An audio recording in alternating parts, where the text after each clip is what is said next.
Image making-ი როგორც PR ტექნოლოგია და ამ ყველაფრისთვის უკვე კრებული არსებობს ქართულ ენაზე ძალიან მარტივად შეგვიძლია გადავშალოთ ეს კრებული და გავიგოთ უფრო მეტი ამ ყოველივე შესახებ.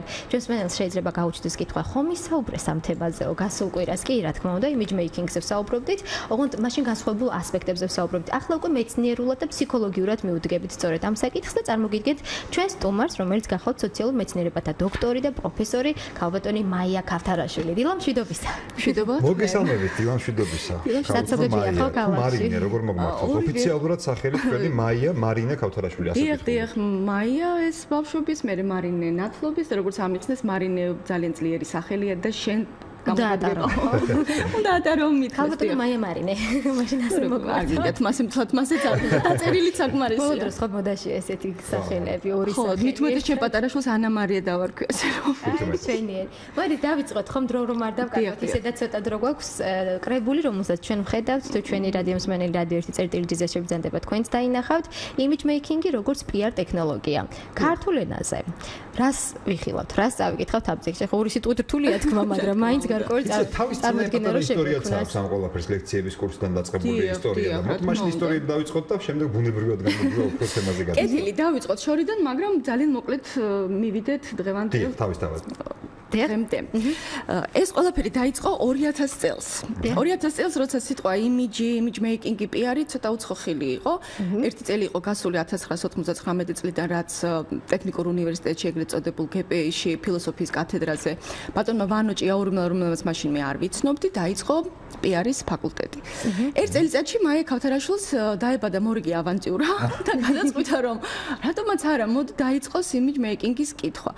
მინდა გითხრათ, რომ არა ბატონი ვანო ჭიაურელი და მე ამას ყოველთვის ხაზგასმით ვამბობ, თქვენს წინ მდებარე წიგნი 14 წლიანი სალექციო კურსი, რომელმაც გაზარდა ძალიან ბევრი პროფესიონალით, ჩემი დღევანდელი მეგობრები და კოლეგები, ალბათ არ იარსებებდა, ან უბრალოდ კიდე სხვა ვიღაცას დაატყობდა თავში ეს ყველაფერი.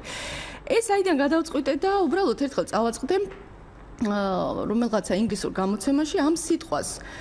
და ვის ვაგლახით გავარკვიეთ მეგობრებმა რას აკეთებენ image maker-ები. 2000 წელს ხდება ეს ყველაფერი. 2000 წელს, არა 1998 წელს წავაწყდი ამ სიტყვას და მანამდე 18 წელში გავხსენი ფირმა image making-ი, ეს უნდა მავიწყდა. და 99 წლის არჩევნებში საკუთარი კომპანიით მონაწილეობდი საპარლამენტო არჩევნებში. აი ამ ბაზამ ახლა მთლად ავანტიურის კაც არ ვიყავი, რაღაცა გამოცდილება რომ დავაგროვე, რომ მივხვდი რომ ეს პოლიტიკოსებს ესაჭიროებათ. ბუნებრივია, რაც პოლიტიკას ესაჭიროება, ალბათ უკვე ესაჭიროება სხვა ჩვეულებრივ მოკვდავებსაც. ნელა დაგროვდა პრაქტიკული გამოცდილება, მე თვითონ გავიარე პარალელურად მეგრე მაქვს დიპლომირებული image maker-ი ვარ, კოლეჯის სრული კურსი მაქვს გავლილი, იყო ესეთი ფრანგული კოლეჯი საქართველოში, გარციან დიუმონტი, მისი კურსდამთავრებული ვარ. მათ შორის გავლილი მაქვს ის, რასაც დღემდე ვერ მივაღწიე ჩემდა სამწუხაროდ საქართველოში, რომ PR-ის ფაკულტეტზე საჭიროა რეჟისურის კითხვა აუცილებლად. რეჟისურა. დიახ. აი image making-ი, მაგრამ მიმართულებები უნდა იყოს. ანუ ეხლა ვეაგებთ. აი image making-ი ხო შემოვიტანე და ეს მართლაც ის პირველი დღიდან დღემდე ეს უკვე შევიდა როგორც არამხოლოდ არჩევითი კურსი, არამედ როგორც სავალდებულო კურსიც. მაგრამ ნუ ეხ რეჟისურას ჯერ კიდევ ვერ მივაღწიე, იმიტომ რომ ცოტა რთულად არის საქმე, მაგრამ ესეც აუცილებლად სამომავლოა, იმიტომ რომ თუ PR სპეციალისტმა არ იცის სცენა, სცენის განლაგება, მიზანსცენის აზრი არ იცის, რა არის თქვათ რეკვიზიტი არ იცის, რა არის გამჭოლი მოქმედება არ იცის, მთავარი გმირი არ იცის, მასოვკა რა არის. ეს ყველაფერი არის. სიტყვით გამოსვლისთვის დასჭირდება ყველა ვარიანტში ეს ყველაფერი. იცით რა პერფორმანსი არის PR-ის. ხო, არა მარტო სპიჩი, ხო აი პერფორმანსი, ხო. ყველა ხმაროთ ამ უცხო სიტყვას მეს მომიტევეთ, იმიტომ რომ არ აგვაქვს ეს ქართული შესატყვისები, ანუ დადგმა, სცენა, ყველაფერი თქვა მიტინგიდან. თუნდაც როგორ მომაცხადებია, როგორ გამოვდივარ, სანამ მიკროფონამდე მივალ და როდის ვიქნევ ხელს, თქვა ეს ყველაფერი და ეს კიდევ მინიმუმია, ხო? აი თქვა აქციას, თბილისობას. მე თუ არ მაქვს ეს კურსი, ან გავლილი, ან წაკითხული, ან ნასწავლი, ან გაგონილი მაინც, იქნება ძალიან ბევრი ხარვეზები. იმიტომაც ქირაობენ ცალკე რეჟისორებს და ისინი აკეთებენ, მაგრამ PR სპეციალისტებს უნდა იცოდეს მინიმალურად, ხო? არ დაგავიწყოთ სადაც საუბრობთ. დიდი ხანი გველოდება. ალბათ კითხვა აქვს. დილა მშვიდობისა, მოგესალმებით. დილა მშვიდობისა. გამარჯობა. გესმით ჩვენი ხმა? გაითიშა ალბათ ვალოდინეც რომ მეგონი გაითიშა ხაცრახოთ. განვაგზავთ. ხო, აი რა შეიძლება რომ დაუბრუნდეთ იმ წარსულს 2000 წელს, როცა მივადექი ტექნიკური უნივერსიტეტის ფილოსოფიის კათედრას და ბატონ ვანო ჭიაურელს, მას არც უფიქრია. ნუ ნიჭიერი ადამიანი ყველაფერში ნიჭიერია და მიხვდა ძალიან სწრაფად სხვათა შორის და მითხრა კიო და ეგრევე შემიშვა მაგისტრებთან. ის მაგისტრები დღეს არიან ჩემი ყველაზე ახლო მეგობრები, ზოგი ამერიკაში მოღვაწეობს, ზოგი თბილისის პარლამენტის წევრია, ზოგი წარმატებული ბიზნესმენია. ჩვენ ერთად ვისწავლეთ ეს ყველაფერი, მათ იმდენად აინტერესებდათ, იმდენად კარგად მიიღეს ეს დარგი და ისე შემიწყეს ხელი, რომ მე თვითონ განვითარებულიყავი, ყოველ დღე მე საათობით ვიჯექი და საათობით ვიქექებოდი წიგნებში. გაგეცინებათ, მაგრამ ჩემი image making-ი დაფუძნებულია ატლანტების ეზოთერიული ურთიერთობებიდან დაწყებული, იქიდან დაწამოვედი. ხო, ესენთერგით მანამდე ვიყავი გატაცებული და რომ არ გაეღიმოს მსმენელს, მარტივად გეტყვით, რომ თქვათ ტოლტეკების იგივე კასტანედას თეორიაში არსებობს ასეთი ცნება, როგორც არის სტალკინგი. სტალკინგი არის კვალში ჩადგომა, სიტყვით, ხო, ადევნება.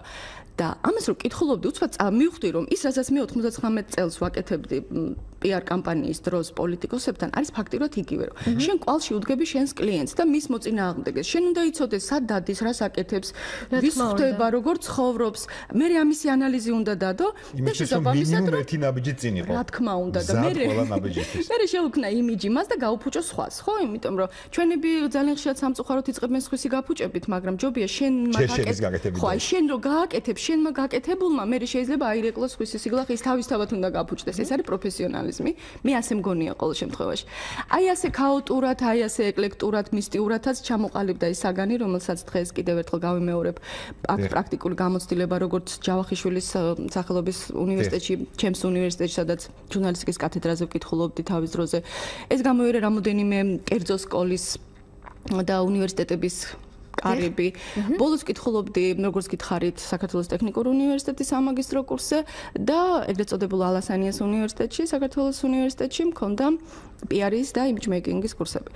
საოცარი ის იყო, რომ კიდევაც წერდი საკუთარი Facebook-ის გვერდზე, რომ წლები ვიკითხე ეს საგანი წიგნის გარეშე. იყო ელექტრონული წიგნი, იყო ნაფლეთები, იყო ჩემი თეორიული და პრაქტიკული ცოდნა, მაგრამ ვკითხულობდი და საკმაოდ წარმატებულადაც, იმიტომ რომ აი და მოვედით დღეს აქამდე წიგნი ეთერში. ხო, და აი ახლა წიგნი ეთერში არის, მაგრამ მე აღარ მაქვს სალექციო კურსი. მე საერთოდ ცოტა პარადოქსული ადამიანი ვარ, მთელი ჩემი ეთყობა ცხოვრების წესით. ჯერ იყო კურსი, რომელიც არსაიდან დაიბადა და იყო ლექციები, საკმაოდ წარმატებული, ახლა არის წიგნი და აღარ არის ლექციები. მაგრამ იმედია იქნება მომავალში. ალბათ ნახოთ, იმიტომ რომ რაღაცა ეტაპი მთავრდება ცხოვრებაში. მე 2-7 წლიანი ციკლი სრულად დაუთმე სალექციო კურსს. ძალიან დიდი მადლობელი ვარ ყველა ჩემი სტუდენტის, ყველა ჩემი დამქირავებლის, კიდევ ერთხელ ვიმეორებ ბატონი ვანო ჭიაურელის, მაგრამ ადამიანი იზრდება ალბათ და მე კიდე რაღაცა სხვა გინდა. კი ბატონო, ხო სულ სხვა რაღაცეებისკენ ვარ წასული. აი ამაზე აუცილებლად გითხავთ, მაგრამ რეჟისურთან დაკავშირებით მინდა რომ ესე ამოვწუროთ ბოლომდე ეს თემა. ანუ ეს თქვენი იდეა, თქვენი ინიციატივა რომ ასეთი რაღაც იყოს საქართველოში არსებობდეს, თუ რეალურად აი სხვა ქვეყნებში სადაც PR-ი უკაცრავად და ბევრად მაღლა არის ვიდრე ჩვენს ქვეყანაში, იქ უკვე დანერგილია ასეთი რაღაც. იცით, ბევრგან ვერ მივაგენი არამც თუ რეჟისურას, არამედ თვითონ image making-ის დამოუკიდებელ კურსას. თუმცა ეს არის გაბნეული სხვადასხვა, ანუ ჩანართების დონეზე, როცა იკითხება, ხო, სრულფასოვნად. იქ აუცილებლად კითხულობენ, თქვათ, პერფორმანსის და აქციების დროს, აი ამ მიმართულებას. არის როგორც დამატებითი საგანი და არის როგორც აუცილებელი საჭირო აუცილებლობაც. მე მეცაც გეტყვით, მე სულ ახლახანს დამებადა სურვილი და სატელევიზიო გადაცემაც მოვსინჯე ერთ-ერთ ტელეკომპანიაში, არ ვიცი ალბათ გავაგზავნებ კიდევაც და დავიწყე ისეთი თემის კეთება, როგორც არის ბედნიერების მენეჯმენტი. ო, რა საინტერესოა. და მინდა გითხრათ, რომ რაოდენ გასაოცარიც არ უნდა იყოს, თურმე ჰარვარდის უნივერსიტეტი კითხულობს ამ ლექციებს. ისე გამეხარდა, რომ საკუთარ თავის დასტური მივიღე. კი, ასწავლის ჩვეულებრივად, როგორ იყვნენ ადამიანები ბედნიერები, იმიტომ რომ თანამედროვე ადამიანის ძირითადი პრობლემა არის ზუსტად სტრესი. არის ის ვერ ადაპტირებადი გარემო, სადაც ადამიანს უწევს საკუთარი თავის მუდმივი ძიება. ამას ასწავლიან. მე ვცდილობ ეს ადამიანებს ჩემი გამოცდილებიდან ტრენინგებისა და ვთქვათ მასტერკლასების, პირადი კონსულტაციების მეშვეობით მივაწოდო, ის სატელევიზიო გადაცემა ჯერჯერობით არიშია დაკიდებული. ასევე ბოდიში კიდევ ერთი გამახსენდა ახლა, იყო ასეთი მომენტი, როცა PR-ის ფაკულტეტზე იგივე ტექნიკურ უნივერსიტეტში, ანუ image making-ს ხო კითხულობდი, მაგრამ პარალელურად მიწევდა მაინც რაღაცა ვაკუუმების ამოვსება იგივე PR-შიც და მენეჯმენტშიც.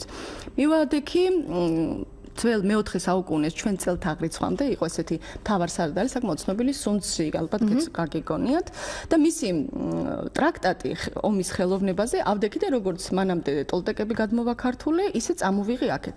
საოცრება ის იყო, რომ ერთ-ერთმა სტუდენტმა გვარი სახელი დღემდე მახსოვს მიჩივლა. რატო? ბატონ ვანო ჭიაურელთან რომ ეთყობა რაღაცა ცუდი ნიშანი დაუწერე, იმიტომ რომ საკმაოდ მიუხედავად იმისა, რომ სულ მეგობრობ მე ჩემ სტუდენტებთან საკმაოდ კაცრად ვითხოვ იმას, რასაც გავცე. და უთქვამს, რომ იცითო, ვერ გავიგე რას მასწავლისო. რა შუაშიაო, პიარი და სამხედრო ხელოვნებაო. და ბატონმა ვანომ ძალიან მოგზალებულად მითხრა იცით, რომ ახალბატონო მაიკო, არა, მე კი მესმისო და სულად გენდობითო თქვენ რასაც აკეთებთო, მაგრამ იქნებაო და აუხსნათ მაინც ვასტიშნას. ეს რატომ? არა, იმას ვხსნიდი რა ზიალაპარაკი. ნუ ცოტა მეწყინა, მაგრამ მაინც ჯიუტად გავაგრძელე. რა ხდება? დღეს სუნცი არის ყველა უმაღლეს მენეჯმენტის და მარკეტინგის სპეციალობებში შეტანილი როგორც სახელმძღვანელო. იმიტომ რომ ომის ხელოვნება ძალიან გავს მარკეტინგული ომების და პიარის და მით უმეტეს პოლიტიკის. პიონერი ყოფილხარ და არის. უბრალოდ ერთი კონკრეტული დეტალის შესახებ უნდა კითხოთ. აი ომიდან დავიწყეთ და ხოცა მშვიდობამდე მივალთ. ღიმილიან მშვიდობამდე მივალთ. სასაცილო ამბავზე გადავდივართ. და კონკრეტული დეტალი გვაინტერესებს ჩვენი ხსენელისთვის ერთი ძალიან კარგად ნაცნობი ადამიანი ჩაგვირთება ახლა პირდაპირ ეთერში, რომელიც შემჩნეულია საზოგადოებაში და უნდა გავარკვიოთ ეს შემჩნევა მისთვის რაღაცა პიარის ახასიათებელი ატრიბუტად იქცა თუ უბრალოდ მხოლოდ ყოფითი ელემენტია და თუნდაც ამას ანუ გეტყვით რა ხდება ძალიან ხშირად ხდება ხოლმე რომ რაღაცა დეტალი რაღაც თუნდაც შინაური ცხოველი აღმოჩნდება ხოლმე სავიზიტო ბარათი ამა თუ იმ ადამიანის ეს იმიჯის ნაწილი გახდება ხოლმე ერთ-ერთი ქალბატონი არჩეულებრივი ჩვენი კოლეგა ქალბატონი დალი ფრიდონაშვილი უნდა წარმოგიდგინოთ ახლა პირდაპირ ეთერშია მას ყავს უსაყვარლესი ძაღლუკა რომელიც შეგიძლიათ ახლა დაინახოთ რადიო 1.ჟ-ზე თუ შეგძანდებით და ბოლო დროს მის გარეშე კატო ქვია თან ძაღლუკა კატოს გარეშე ჩვენ ვერ ვხედავთ ვერსად ქალბატონ დალის. დილამშვიდობისა ქალბატონ დალი, მოგესალმებით. მოგესალმებით დილამშვიდობისა. გიფიქრიათ თუ არა იმაზე რომ კატო თქვენი იმიჯის შემადგენელი ნაწილი გახდებოდა? არა რა თქმა უნდა.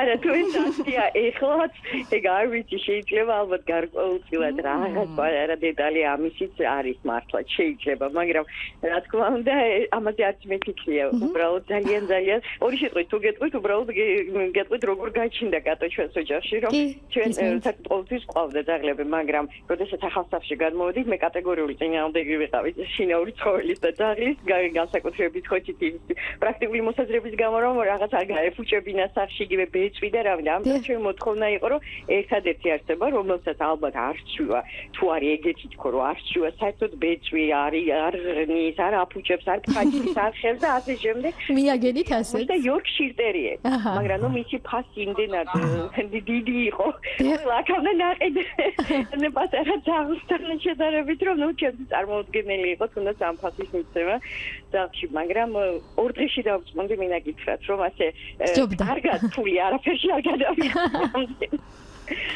შარიშავიჩა, საოცარი არსება. მაგრამ დღესდღეობით თუ საზოგადოებაში მარტო გამოჩნდებით კატოს გარეშე მე მგონი შეიძლება რაღაცა პროტესტი გამოიწვიოს და ამას უნდა შეეგუოთ ალბათ თქვენ. ეს იცით როგორ რატო წამოვიდა ეს მომენტი რომ ყოველთვის თან მყავს კატო. ჯერ ისედაც საერთოდ ძალიან პატარა არსება. კილონახევრიანი არსება 2 არის ეს მეტი არსება და ძალიან განიცდის კატო უჩვენობას. ჩვენ ორნი ვცხოვრობთ სახლში და მოგესალმებით მთელი დღე ორივე გასულებას ეხლა მithumetes ნუკი ჩემი ქალიშვილი სტუდენტია ბრიგას საღამომდე და ნუ ეს არის ჩვენი ტრაგედია მე და ნუკის ეხლა რომ რა უყოთ კატოს მთელი დღე სახლში პირის და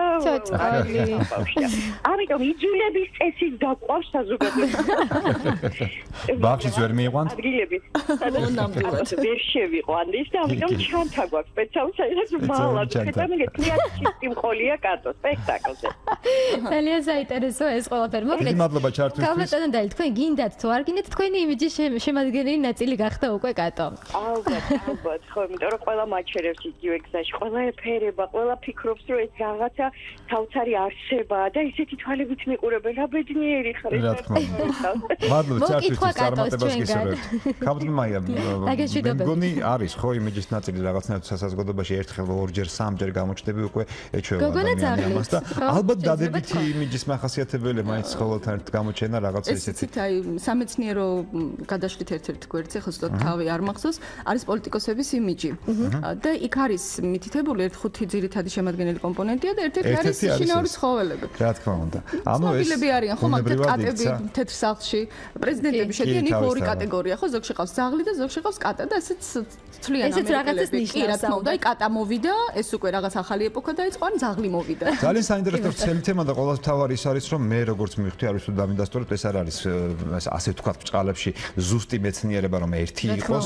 შეიძლება მე ამერიკაში უმაღლესი სკოლა გავიარო და შემდეგ სხვა ქვეყანა გერმანიაში თქვა აბსოლუტურად სხვადასხვანაირად მასწავლებლად, აბსოლუტურად სხვადასხვა მიდგომით, მაგრამ საფუძვლები მაინც რაღაცა არის ის რაც თავარი მიმართულებაა და ამ შემთხვევაში კიდევ ერთხელ გვინდა ვთქვათ, რომ დავიწყეთ საუბარი იმაზე, რომ image making-ი როგორც PR ტექნოლოგია, ავტორი მაია ქავთარაშვილი არის, ეს წიგნი, რომელიც ლექციების შემდეგ უკვე შეიქმნა და გამოვიდა. გავატონ მაიას საზოგადოებისთვის გადავუხადეთ. კიდევ შეიძლება სხვა დროს სხვადასხვა კონკრეტულ მიმართულებებზე საუბარი, რატომაც არა უფრო ფწლად. დაგემშვიდობებით ახლა და თქვენთან ერთად ჩემს მენელსაც დავემშვიდობებით, გისურვებთ ყველას წარმატებულ დღეს.